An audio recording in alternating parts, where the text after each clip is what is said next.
Имаме 2 години откако сме во енергетска, економска, здравствена криза. Пандемијата се уште не е целосно стигната, но ние веќе имаме сериозен удар од она што се случува во Украина и руската инвазија, рускиот напад на украинската земја. Кои се предизвиците со кои што се соочувате како производители пред се во моментов?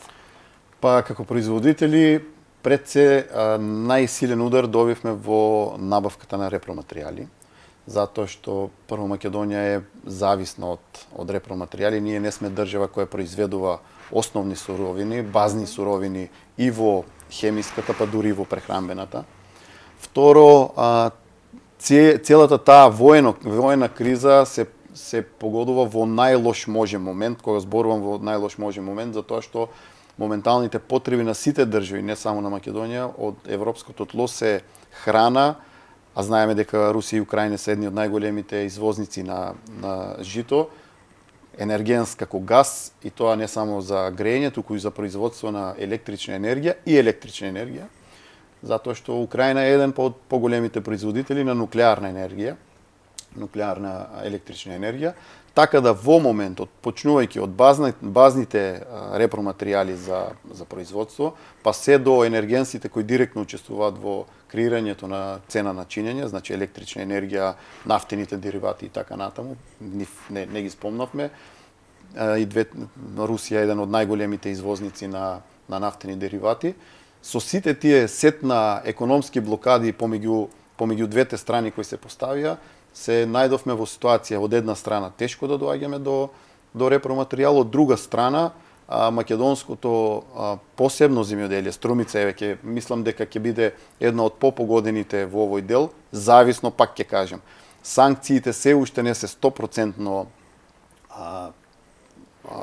поставени кон Русија, така да се уште некако поминуваат нашите производи и до Украина, и до Белорусија, и до Русија, така да македонското земјоделие ќе е погодено од овој воен конфликт, додека останатите индустрии ќе бидат погодени од репроматеријали, тешка набавка на репроматеријали, високи цени на репроматеријалот, па се до тоа дека транспортните трошоци за извозните компании ќе се зголемат и ќе влијат на планираните продажби во понатамошниот тек на работењето.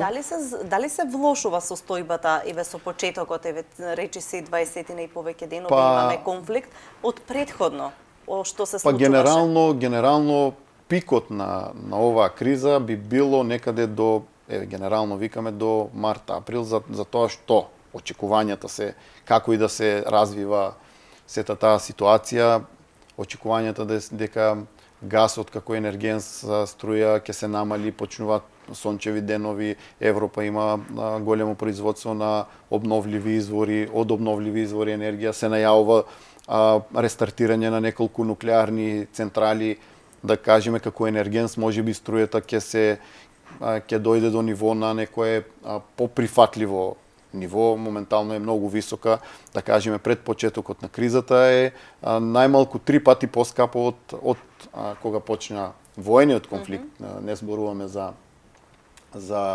кризата со ковид, така да се очекува дека после април ќе има некое релаксирање на одредени цени, како нафтени деривати и газ. Меѓутоа, пак ќе кажем, многу е зависно што ќе се случува со санкциите. Европа е многу поврзан пазар со рускиот пазар.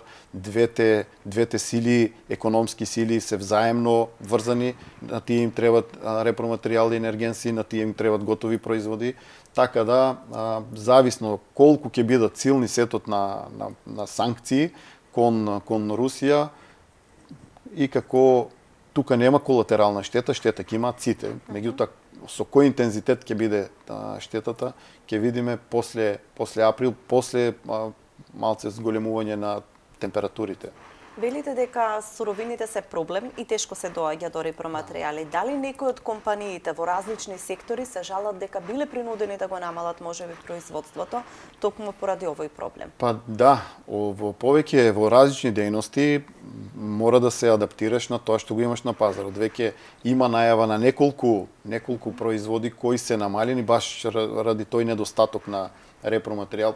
Еве сега почнува пролетната сеидба, се очекува криза со набавка на ѓубриво.